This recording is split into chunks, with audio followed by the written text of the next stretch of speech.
The Fed's job is to protect the American banking system and to protect the American treasury market. That's its real dual mandate. Now, the Davos agenda, the globalist agenda, is to do away with individual central banks and go to a global central bank. It's to do away with commercial banking. Classic commercial net interest margin banking goes away. Central bank digital currencies. We don't need commercial banks. You go and get your money directly from the central bank. Gotcha. Powell stated unequivocally no CBDC in the United States of the type and kind that Christine Lagarde is talking about. A retail level CBDC, programmable, expirable, all of that. Minority Report with more Germans is the way I like to put it. Okay. Like, seriously, like that is not, so the Fed's incentives, you don't have to look at the Fed as a good guy. You need to look at who the Fed works for and who they're trying to defend.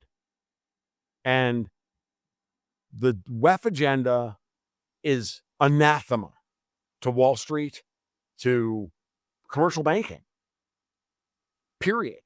Yeah. And why would you expect the Fed to roll over and play dead? They didn't. Well, okay. So if Trump's first administration was a Goldman Sachs administration, which it was, so I have to amend your statement previously. This is the first tandem of a quote unquote nationalist Treasury Secretary, Fed chairman. No, I have to put Steve Mnuchin on the side of, I hate to do it because it makes me feel really dirty to say this, the side of the quote unquote angels here. They were working together in tandem in that respect. They had to be. And they understood that it was very early in the game and that you've got to change the system out over time. It's not something you can just move to overnight. You can't go from LIBOR to SOFR in 6 months. The market would have rejected it. It would have never worked. It had to be rolled out slowly and in the proper manner to move the American economy and the American financial system onto and get it prepped for SOFR and indexed to SOFR. And that took 5 years. And so what do we have in the end of Trump's first term? COVID. Yeah. And we have an attack on the American, we have an attack on the system when it was still in pilot program. And the Repo crisis of September 2019, which then morphs into March 2020, where the Fed had to come in. They had to shut down the global economy and turn the treasury market bidless. What did Powell do? He had to cut rate. He had to go back to the zero bound. Mm-hmm. They tried that again a month ago. And they failed. They tried it in March of 2023, and the fucking guy raised interest rates in the middle of the biggest banking crisis since 2008. He raised interest rates while Silvergate Bank was imploding, while Credit Suisse was imploding, and he raised another 25 basis points. Janet Yellen was furious. She winds up going to China. She wants all sorts. I mean, it was insane. It was awesome. I'm like, how am I supposed to not respect that? Because the downstream effect of that is that now we have people, now we have the foundation built to gain our monetary independence in the United States for the first time in our entire freaking history, because we've always been tied to Europe because of the trade flows. We've always been tied to Europe because of the central banks. We've always been tied to Europe directly because of trade flows. And the longer I've been watching this play out, the more I've delved into the history of this. And I've looked at the history of America, their trade deficit, our trade deficit versus surplus with Europe over our period. I've looked at it.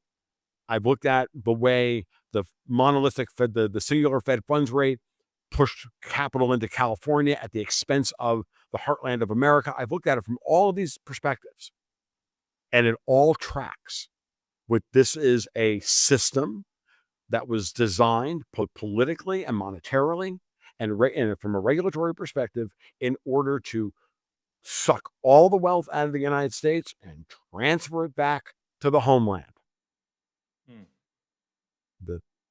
The U.S. Civil War, World War I, World War II, Dawes bonds, this, all of it. The War of 1812 and setting Canada up as our Pakistan, right? I mean, Canada's whole history has been a financial antipode to the United States, financial and political antipode to the United States, the whole Greater Toronto area. Like, they've been the Crown's / Europe, depending on how you want to look at it, been their outpost for years. And the Canadian banks have been involved, and I firmly believe they've been involved in so much of the money laundering, drug money laundering, the now working with the Chinese to liquefy the fentanyl trade, all of this stuff. Trump is not wrong about any of this shit.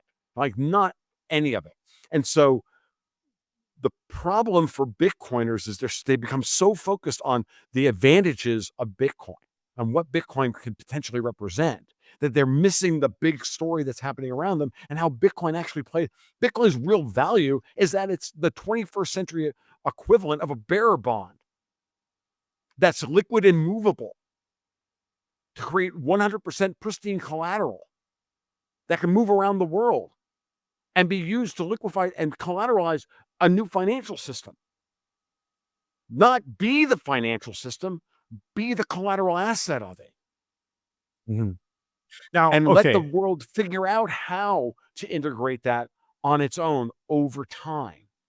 So I get yelled at all the time. I'm not a Bitcoiner. I'm like, fuck you, I'm the biggest Bitcoiner because I understand the plumbing on top of it. It's crazy. This is fascinating. Need liquidity without having to sell your Bitcoin? For more than 6 years now, Ledn has been the trusted choice for Bitcoin-backed lending with transparency, security, and trust at their core. I absolutely love these guys, and I personally not only have an account with them, but also a loan. And some of the key features that I love about Ledn is the fact that there are no monthly payments. You pay at the end of the term. You also have the ability to roll over the loan as well, and you can pay it back whenever you want. Essentially what they do is that they help their clients unlock the liquidity of their BTC, allowing you to HODL while still accessing the wealth of your Bitcoin. They've been battle tested with their focus on transparency, security, and trust, allowing them to build a proven track record of client success and security, helping tens of thousands of clients harness the value of their digital assets with confidence and peace of mind.